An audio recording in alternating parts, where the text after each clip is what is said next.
आता साधारणपणे आधीच्या तुलनेमध्ये आदिवासी समाजामध्ये सुद्धा शिक्षणाचं प्रमाण नक्कीच वाढलं। एखादी परंपरा वर्षानुवर्ष चालू आहे म्हणजे ती योग्यच आहे असं नसतं। ज्या वेळेला आपल्याला लक्षात येतं की एक स्कीम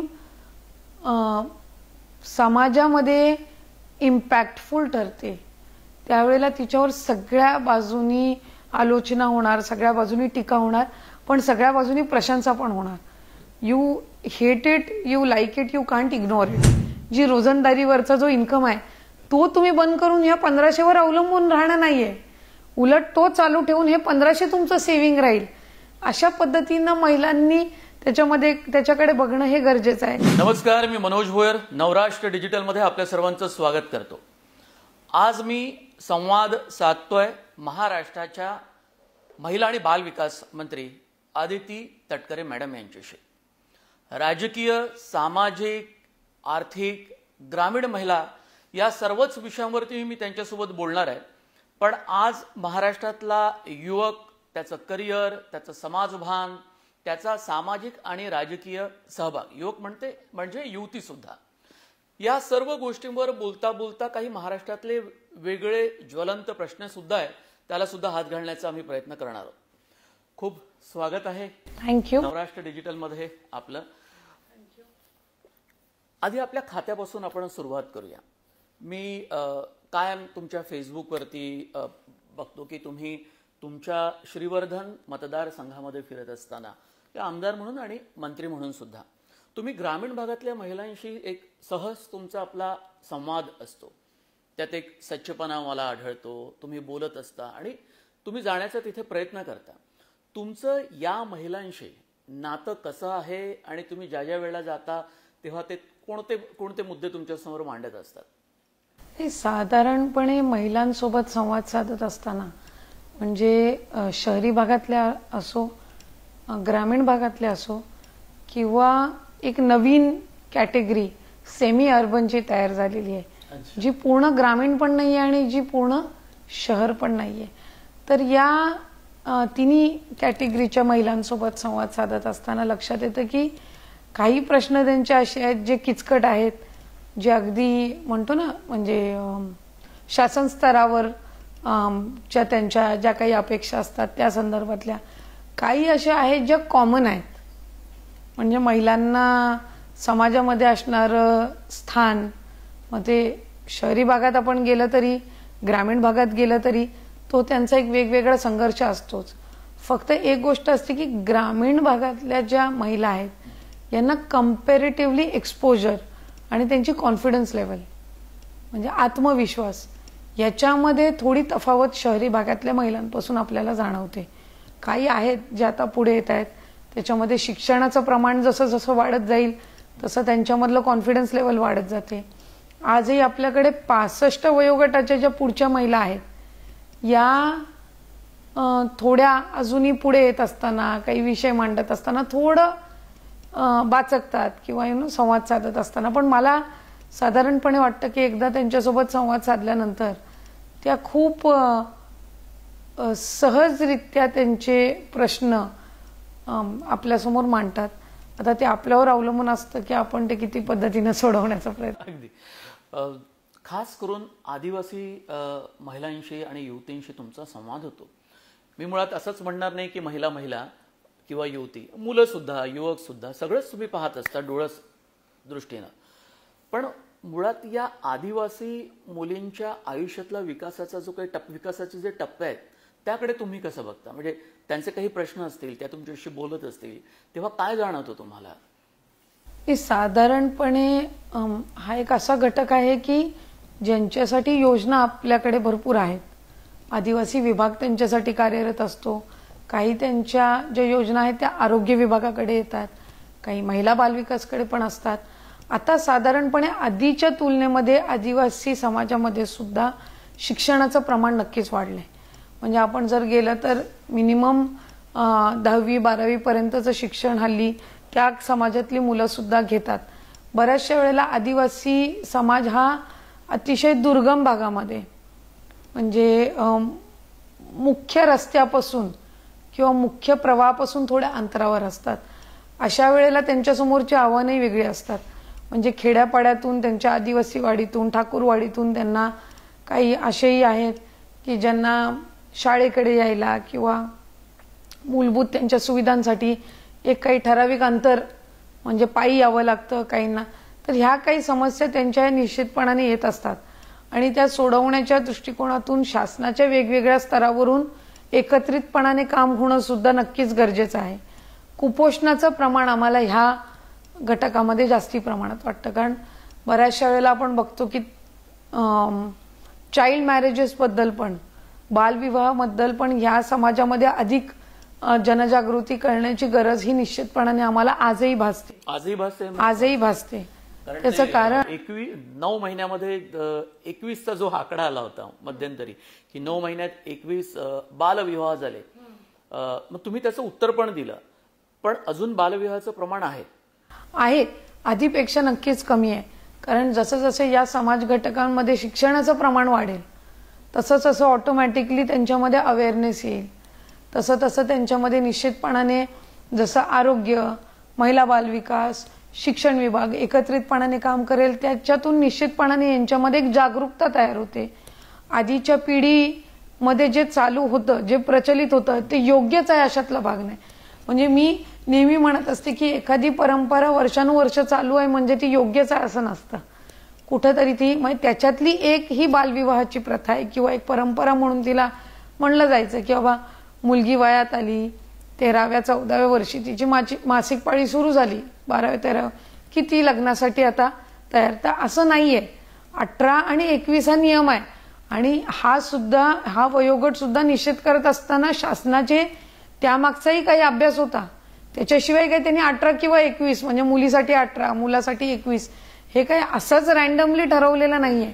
त्यामागचं काही सायंटिफिक, काही बायोलॉजिकल, ह्या सगळी त्यामागची सुद्धा कारणं आहेत आणि त्याचा अवेअरनेस त्यांच्यापर्यंत पोहोचवणं हे नक्कीच गरजेचं आहे आणि ते शिक्षणाच्या माध्यमातून पोहोचवू शकतो. काही वेळेला काही अवेअरनेस करावे लागतील, काही वेळेला कडक पावलं उचलावी लागतात.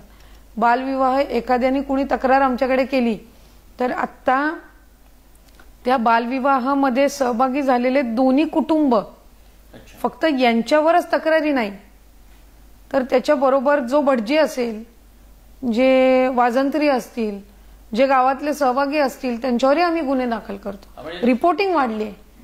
जेव्हा आपण म्हणतो की बालविवाहाची संख्या आपण 21 म्हणतो, ती खरं तर 9 महिन्यातली नव्हती, ती 3 वर्षातली होती, याचाही आम्ही त्या ठिकाणी उल्लेख केला. पण ज्यावेळेला आम्ही ते म्हणतो हे काय आहे, ह्या तक्रारी नोंद आहेत, ह्या पोलीस विभागाकडे याचे गुन्हे दाखल झालेले आहेत, याचा अर्थ रिपोर्टिंग वाढली म्हणजे कारवाई होण्याचं प्रमाण वाढलं आणि त्याच्यातून सुद्धा अवेअरनेस होत असतं. ज्यावेळेला एक 4-5 एक्झाम्पल्स आपण सेट करतो की बाबा तुम्ही बालविवाहामध्ये सहभागी झालात किंवा बालविवाह होऊन दिला तर तुमच्यावर अशा पद्धतीचा गुन्हा दाखल होणार आहे, तर ही सुद्धा कुठं ना कुठं तरी या धाक तयार होणं पण गरजेचं आहे.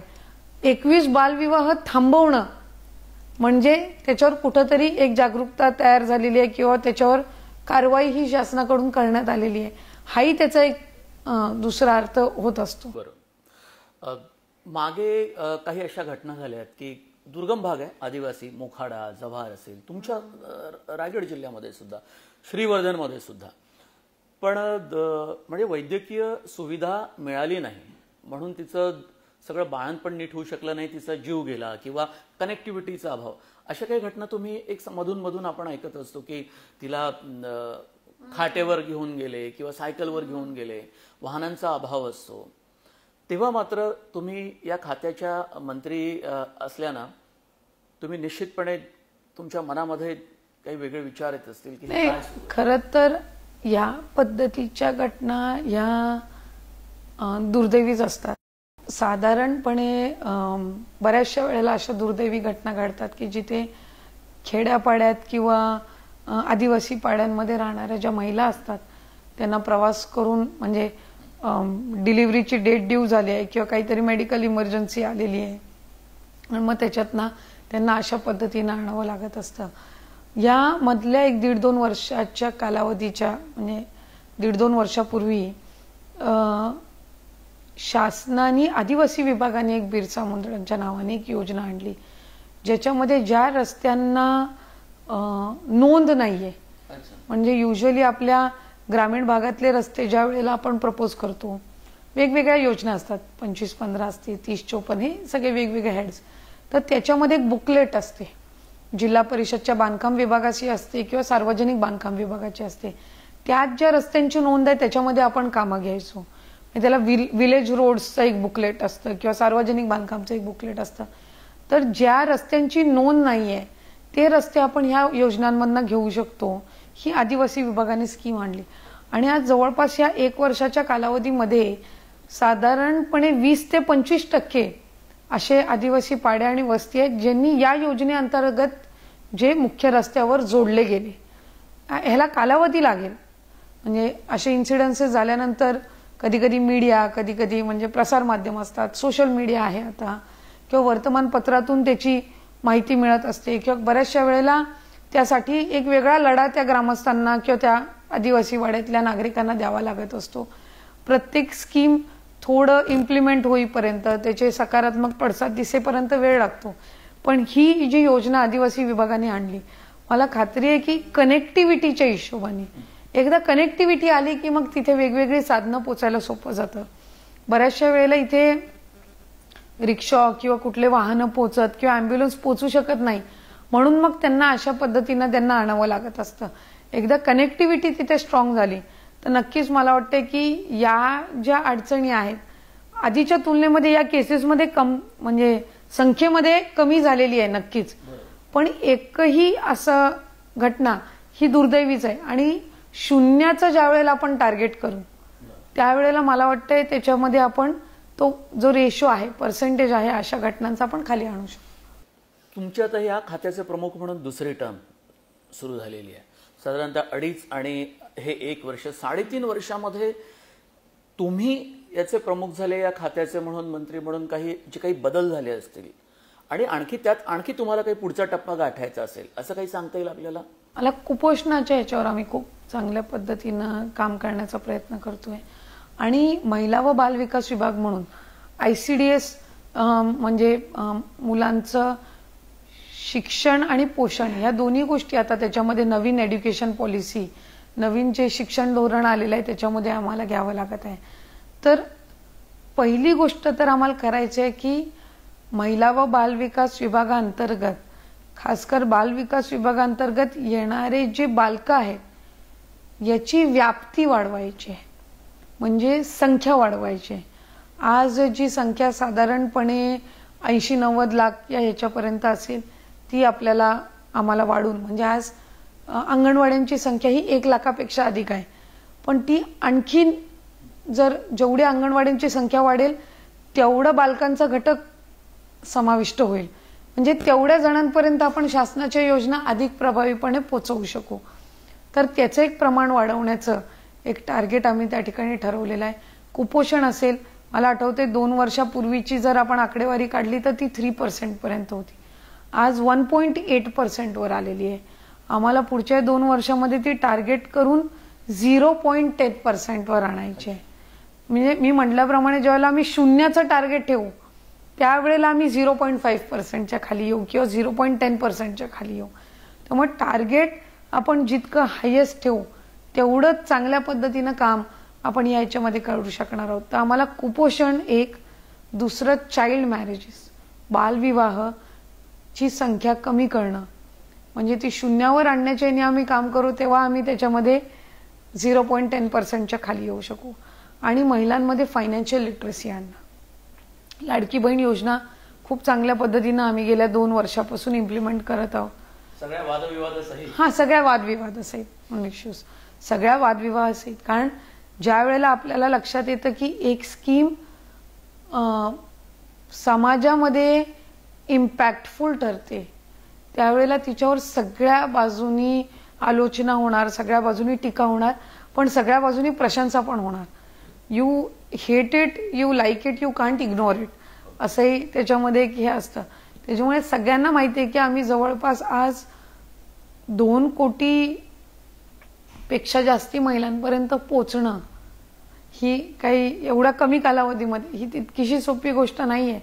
आज महाराष्ट्रामधली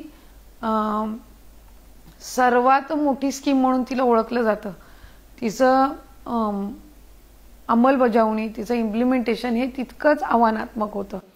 केवायसी जी बंधनकारक करण्यात आलेली आहे आणि कदाचित हे असेल की खूप साऱ्या त्रुटी निघाल्या, सरकारी अधिकाऱ्यांना, अधिकारी नव्हे, सरकारी कर्मचाऱ्यांनी त्याचा फायदा घेतला. ही माणसाची एक स्वार्थी वृत्ती असते की आपल्याला पगार मिळून सुद्धा आपण अशा योजनांचा फायदा घेतो एका घरात, ते आहे.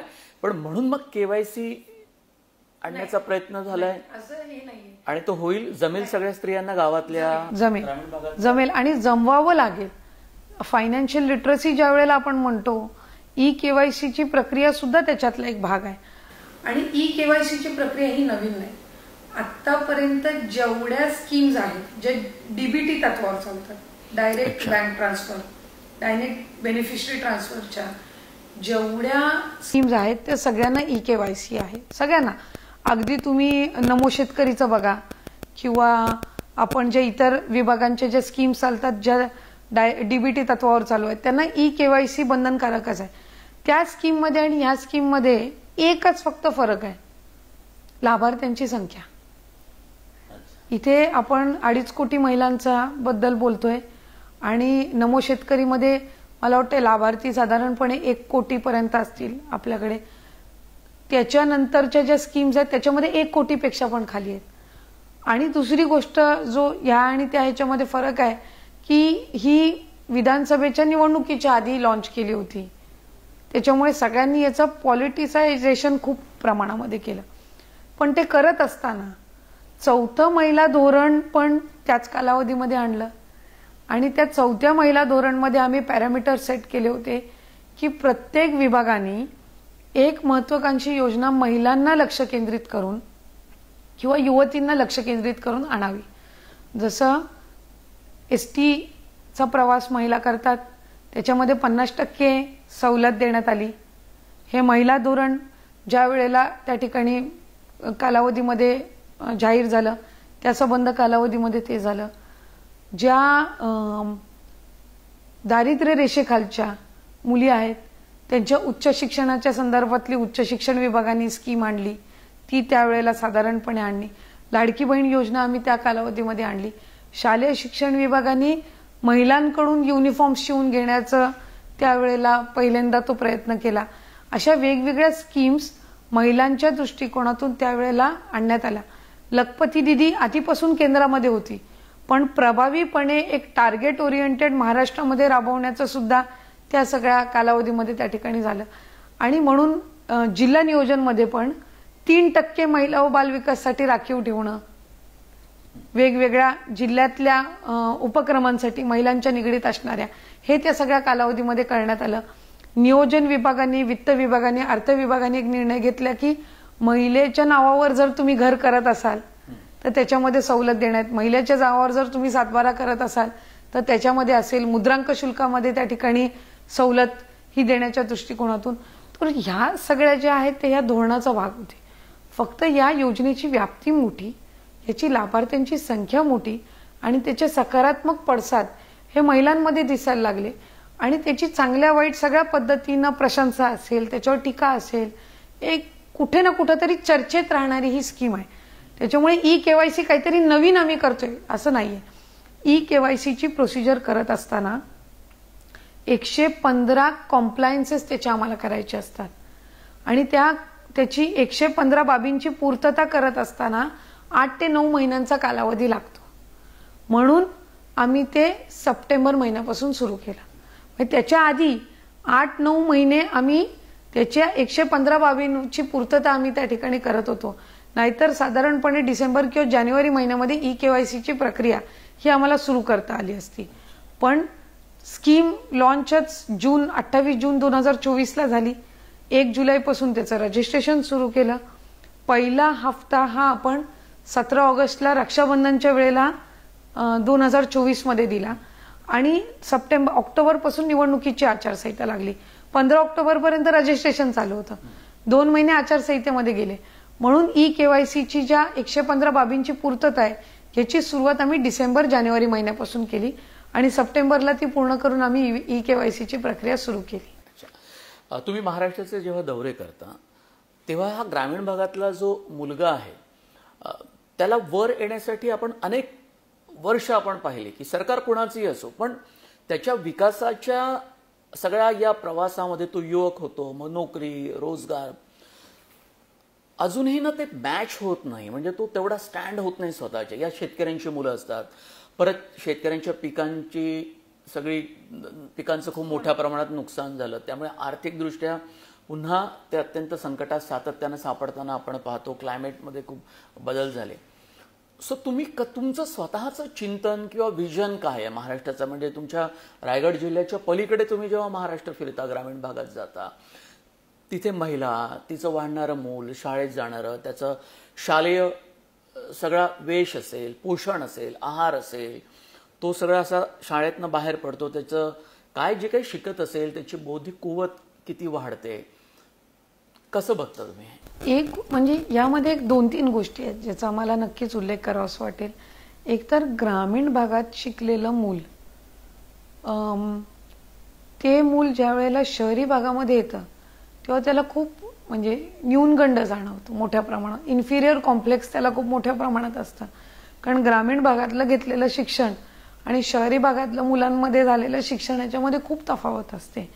त्याच्यामुळे पहिले तर ज्या वेळेला ते शहरी भागामध्ये येतात ती स्टँडर्ड ऑफ लिव्हिंग आणि त्या शिक्षणामध्ये असणारा ना, त्या राहणीमानामधला असणारा फरक हे मॅचअप करण्यामध्ये त्याचा बराचसा कालावधी जातो. हे मला साधारणपणे जे जाणवते ते तो हा एक भाग झाला. आता शेतीच्या संदर्भातलं ज्या वेळेला आपण म्हणतो किंवा ग्रामीण भागामध्ये राहणारी मुलं किंवा मुली असतील यांच्याबद्दल आपण ज्या वेळेला म्हणतो, हल्ली सोशल मीडिया खूप वास्ट झालेला आहे. त्याच्यामुळे एका बाजूला चांगले पडसाद पण आहेत, पण मी स्वतः असं म्हणते की त्याचे दुष्परिणाम जास्ती आहेत. तो एक भाग झाला की आपलं स्क्रीन टाइम वाढलंय, आपलं फोन वापरण्याचं प्रमाण हे मर्यादेपेक्षा म्हणजे गरजेपेक्षा जास्ती वाढलेलं आहे. तर त्याच्यामुळे एक तर टाइम मॅनेजमेंट हे आपलं तिथे कुठेतरी कोलमडतंय, तो एक भाग आहे. प्रत्येक घरातल्या मुलाला किंवा मुलीला आता असं वाटत असतं की आपण कुठली तरी छानशा कंपनीमध्ये जाऊन नोकरी करावी आणि तिथूनच आपण चांगल्या पद्धतीचं कमावू शकतो आणि हे करू शकतो. बरीचशी अशी मुलं आहेत जे आज पण हा प्रयत्न करतात की त्यांचा परंपरागत शेती व्यवसाय त्यांनी चालू ठेवावा आणि नोकरीपेक्षा जास्ती त्याच्यातून उत्पन्न मिळण्यासारखं आहे. पण जसं प्रत्येक फील्डमध्ये आपल्याला काही ना काही इनोव्हेशन्स, नाविन्यपूर्ण करावं लागतं, तसं हा शेती पण आहे व्यवसाय जिथे परंपरागत शेतीपासून आपल्याला पलीकडे येऊन काही ना काही इनोव्हेशन्स आपल्याला करावे लागत असतात. आता आमच्या इथलं खासकर कोकणातलं आपण म्हटलं, पूर्वी आंबा आणि भातशेती सोडलं तर दुसरं कुठलं तिथे हे नव्हतं. पण आता आंतरपिकं म्हणजे आपली काळी मिरी, जायफळ याचं शेतीचं प्रमाण वाढलेलं आहे. म्हणजे नारळ आणि सुपारी सहित त्याच्यामध्ये आंतरपिकं, याच्यातून त्यांना आता उत्पन्नाची साधनं जास्ती प्रमाणामध्ये दिसायला लागली. काही ठिकाणी हल्ली ॲव्होकॅडोचं प्लांटेशन करतात आणि त्याच्यातून खूप चांगल्या पद्धतीनं त्यांना उत्पन्न मिळतं. प्रॉब्लेम असा झालाय की ग्रामीण भागामधल्या यांना जे मार्गदर्शन मिळालं पाहिजे त्याची कमतरता ही निश्चितपणाने आहे आणि ती जर भरून काढली तर आपल्या गावामध्ये राहून सुद्धा आपलं राहणीमान हे चांगल्या पद्धतीनं आपण करू शकतो आणि उत्पन्नाची साधनं ही तिथूनही आपण निर्माण करू शकतो. फक्त शहरात येऊन नोकरी लागली म्हणजे आपण प्रगत झालो असं नसतं. बरीचशी अशी आहेत जी शहरात राहणारी आहेत, त्यांना शहरातल्या याचा कंटाळ येतो आणि मग ते गावामध्ये जातात आणि पुन्हा एकदा त्यांच्या गावातल्या व्यवसायाला सुरू करतात. मी मधल्या कालावधीमध्ये बघितलं की ॲग्रो टुरिझम, आधी अनेकांना वाटायचं ॲग्रो टुरिझम म्हणजे काय. बरीचशी शहरात राहणारी आहेत ज्यांना शुक्रवार झाला की असं वाटतं की शनिवार रविवारी आपण गावाकडे जावं, शेतात जावं, तिथलं आयुष्य आपण जगावं. अशी बरीचशी आहेत की जे स्वतःचा शेती व्यवसाय सांभाळून ज्यांनी हा ॲग्रो टुरिझम सुरू केलेला आहे आणि त्यांना ती पॅरलल इन्कम सोर्स हा सुरू झालेला आहे. अशी बरेचसे वेगवेगळे हे असतात. पण आपण त्यांच्यापर्यंत ते मार्गदर्शन जर दिलं तर मला वाटतं निश्चितपणाने गावाकडची मुलं ही गावाकडे राहून चांगल्या पद्धतीनं उत्पन्नाची साधनं तयार करू शकतात. अनएम्प्लॉयमेंटचं प्रमाण हे कधी जास्ती प्रमाणामध्ये तो विचार येतो ज्या वेळेला आपण सगळे शहराकडे वळतो आणि शहरातली ऑलरेडी लोकसंख्या आहे आणि मग ग्रामीण भागातली पण लोकसंख्या ज्या वेळेला जॉबची एक म्हणजे शक्यता त्यांना इथं नोकरीची जास्ती आहे या ह्याच्यानी येतं, त्यावेळेला हा दोन्ही बाजूनी लोड वाढतो आणि मग अनएम्प्लॉयमेंटचं प्रमाण सुद्धा कुठे ना कुठेतरी आपल्याला जास्ती प्रमाणामध्ये म्हणजे ती एक समस्या आपल्याला ऐकायला मिळते. ग्रामीण भागातला जो काही वेगवेगळ्या टप्प्यामधला जो विकास व्हायला पाहिजे होता, पण तो होताना बऱ्याचदा खूप अडचणी त्यांना येतात. एक अजून मला उदाहरण द्यावं असं वाटेल लाडकी बहीणमधनंच, की लाडकी बहीण योजना आम्हाला काही शेतकरी म्हणजे काही ग्रामीण भागातले काही सरपंच, काही तिथले काम करणारे वेगवेगळ्या सामाजिक संस्था यांनी आम्हाला काही उदाहरणं दिली की लाडकी बहीण योजना सुरू झाल्यापासून महिला शेती व्यवसायामध्ये जास्ती येत नाही. म्हणजे आधीचे शेतीच्या कामामध्ये मजुरी म्हणून ज्या महिला असायच्या ना, की शेतमजुरी म्हणून, त्यांचं प्रमाण कमी झालं कारण त्यांना महिन्याला आता लाडकी बहीणचे 1500 मिळतात. हे जे फायनान्शियल लिटरसी जे आपण म्हणतो की तुम्हाला ते 1500 आम्ही देतोय, हे आर्थिक सक्षमता तुमच्यामध्ये यावी म्हणून देतोय, बरोबर आहे. पण एका बाजूला ते असताना जो इन्कम तुम्हाला मिळत होता शेतमजुरीतून तो कुठेही कमी होता कामा नये, ही दक्षता आपण घेतली पाहिजे. ह्या 1500ची जोड आहे तुम्हाला, पण शेतमजुरीतून दिवसाला मिळणारी जी 300-400ची जी रोजंदारीवरचा जो इन्कम आहे तो तुम्ही बंद करून ह्या 1500वर अवलंबून राहणं नाहीये, उलट तो चालू ठेवून हे 1500 तुमचं सेव्हिंग राहील. अशा पद्धतीनं महिलांनी त्याच्याकडे बघणं हे गरजेचं आहे. तर त्यांचा इन्कम सोर्स वाढेल, नाहीतर नाही वाढू शकणार. दिवसाला तुम्ही 300 कमवत होतात शेतमजुरी करून, आता 1500 मिळतात म्हणून ती सोडून जर चाललात तर तुम्ही आहे तिथेच राहणार, आर्थिक उन्नती होणार नाही. आर्थिक उन्नती होणार नाही. पुढे आपण युवकांकडे येऊ की तुम्ही महाराष्ट्रातल्या युवकांकडे, युवतींकडे त्यांचा राजकीय, सामाजिक वेगवेगळ्या ऍक्टिव्हिटीज मधला सहभाग, त्याच्याबद्दल वेगवेगळ्या प्लॅटफॉर्मवरून तुम्ही बोलत आलेला आहात. पण माझ्याशी संवाद साधताना मी तो प्रश्न तुम्हाला आवर्जून विचारतो आहे की तुमचं त्यातलं चिंतन काय आहे, म्हणजे कसं पाहता तुम्ही या महाराष्ट्रातल्या तरुण युवा वर्गाकडे? मला असं साधारणपणे वाटतं की तरुण हा महाराष्ट्राचाच नव्हे तर येणाऱ्या नवीन भारताचा सुद्धा कणा आहे. कारण आज जी आम्ही वर्तमान पिढी आहोत, आज आम्ही जे काम करू त्याचे पडसाद उद्याच्या पिढीवर उमटणार आहेत. पण तरुणांनी अधिकाधिक सामाजिक क्षेत्रामध्ये, पर्यावरणपूरक बाबींमध्ये किंवा म्हणजे तुम्हाला आठवत असेल की शाळेत आपल्याला शिकवलं जायचं की आपला परिसर आपण स्वच्छ ठेवावा. ते शालेय जीवनामध्ये आपण म्हणजे त्याचं पालन केलं. शाळेच्या बाहेर आल्यानंतर ज्या वेळेला आपण एक तरुण म्हणून वावरतो, मग तेव्हा ते आपण शाळेत शिकलेलं कुठे ना कुठेतरी त्याचा विसर पडतो का, हे ज्या वेळेला तरुण म्हणून आपण अधिकाधिक प्रमोट करू त्यावेळेला स्वच्छ आणि सुंदर परिसरही आपल्याला त्यानिमित्ताने पुढच्या पिढीपर्यंत पोहोचवता येईल. ही जबाबदारी वर्तमान पिढीची आहे, म्हणजे ही आत्ताच्या तरुण पिढीची सुद्धा आहे. मी बऱ्याचशा वेळेला हल्ली बघते की नकारात्मक मानसिकता, डिप्रेशनचं प्रमाण तर वाढलेलंच आहे तरुणांमध्ये, नकारात्मक मानसिकता ही खूप वाढलेली आहे. आणि कुठे ना कुठेतरी हे आपल्याला सोशल मीडियाच्या माध्यमातून सुद्धा पाहायला मिळतं. म्हणजे एखादी चांगली पोस्ट आपण जर केली तर तिच्यामधली पॉझिटिव्हिटी घेण्यापेक्षा त्याच्यामधली नेगेटिव्हिटीवर आम्हाला तिथं जास्ती कमेंट्स वाचायला मिळतात. सो याचा अर्थ असा की प्रत्येक गोष्टीमध्ये पॉझिटिव्हिटी शोधण्यापेक्षा आपण त्याच्यामध्ये नेगेटिव्हिटी जास्ती शोधायला लागलेलो आहोत. तर ही जी बाब आहे ही तरुणांमध्ये कमी होणं, म्हणजे नेगेटिव्हिटीचं प्रमाण कमी होणं हे खूप गरजेचं आहे. आपण बऱ्याचशा वेळेला बघतो की एखादा सहयोगी, एखादा आपला मित्र, आता तुम्ही साधारणपणे तुम्ही या क्षेत्रामध्ये गेल्या अनेक वर्षांपासून आहात, एखादी तुम्ही तुमच्या क्षेत्राच्या पलीकडे जाऊन एखादी तुम्ही कुठं पर्यटनासाठी किंवा ट्रिपसाठी गेलेला असाल, ती पोस्ट जर आपण टाकली तर त्या ह्याच्यावर पण तो पॉझिटिव्हली घेण्यापेक्षा ती नेगेटिव्हली घेण्याचं प्रमाण जे आहे ना ते हल्ली वाढलेलं आपल्याला पाहायला मिळतं. प्रत्येक प्लॅटफॉर्म हा आपलं मत मांडण्यासाठी असतो, पण ते मत मांडत असताना ते नेगेटिव्हलीच मांडलं पाहिजे असं नसतं. त्याच्यातली पॉझिटिव्हिटी सुद्धा आपण घेणं हे तितकंच महत्त्वपूर्ण आहे. सो मला साधारणपणे वाटतं की डिप्रेशनचं प्रमाण जे मुलामुलींमध्ये वाढतंय हे कंपॅरिझनमुळे पण वाढतंय, तुलनेमुळे पण वाढतंय. आपण आपल्याकडे जे नाही आहे याच्याच गोष्टीचा जास्ती विचार करतोय, पण जे आहे त्या गोष्टीचा आपण कमी विचार करतोय. ह्याच्यामुळे ती नकारात्मकता म्हणजे किंवा मानसिकता ही वाढते आणि त्याच्यातून कुठं ना कुठं तरी आपण आपल्या जो काही ध्येय किंवा आपल्या लाईफमधलं जे आपल्या जीवनातलं उद्दिष्ट असतं याच्यापासून आपण लांब पडत जातो. कारण दुसऱ्याकडे काय आहे याचा आपण जास्ती विचार करतो. तर ते हल्लीच्या तरुणांमध्ये जास्ती प्रमाणामध्ये जाणवतं. मला साधारणपणे वाटतं की ही मानसिकता याच्यामध्ये बदल होणं हे खूप गरजेचं आहे. आम्ही बालधोरणामध्ये पण त्या संदर्भातला आम्ही विचार करतो की मुलांचा स्क्रीन टाइम किती असला पाहिजे. मुलांना शारीरिकरित्या एका बाजूला आपण सुदृढ करू, पण मानसिकरित्या त्यांना सुदृढ करण्याचे जेवढे आपण प्रोग्राम्स अधिकाधिक आपण आयोजित करू तेवढं ते फिजिकली आणि मेंटली स्ट्रॉंग राहते. म्हणजे बालकाला जर मोबाईल नाही दिला तर काही मुलांनी आत्महत्या केलेली आहे.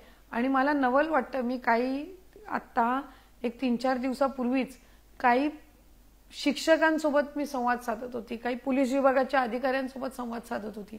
ते असं सांगत होते की मुलांना किंवा मुलीला मोबाईल दिला नाही तर घरातल्या महिला सुद्धा आग्रह करतात, पत्नी सुद्धा आग्रह करते की बाजूवाल्याच्या मुलाकडे मोबाईल आहे, मग आपल्या मुलाला आपण मोबाईल का नाही देत. सो दिस कंपॅरिझन मी जे म्हटलं हा खूप मोठा धोका आहे. पुढची पिढी आंधळी निर्माण होईल की काय.